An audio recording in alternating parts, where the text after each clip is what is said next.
C+nto and Othered Poems is part memoir, part magic trick, conjecture, and it's the story of butch women, the butch counterculture of the late 80s, early 90s in London.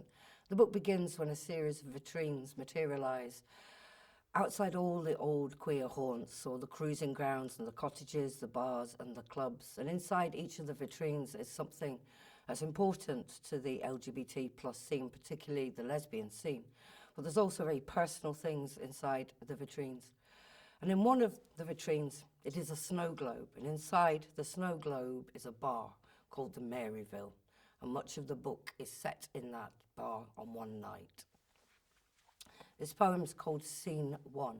Throughout the book, I tried to create a form of stage direction poems, just to kind of underline what it feels like to be constantly narrated and constantly observed. Scene 1. Exterior, night, a main road in London. LX1.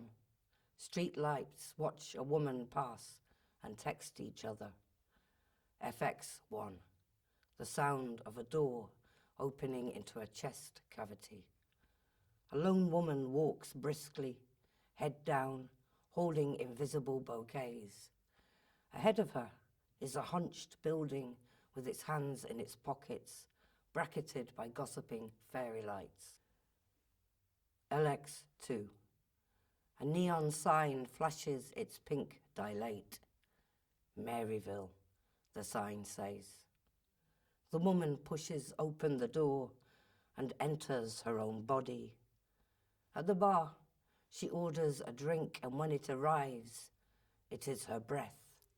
Music is playing. It's the sound of someone being listened to. She notices that she's sitting at every table. When the woman asks her to dance, the whole of her past stands up to dance with her. Her classmates, her teacher, the manager of the shop she worked in over Christmas, the newspaper proprietor, the street she grew up on, an adjacent town, her parents and grandparents, the kid who waited for her after school. The song ends. The world opens. Venus rises.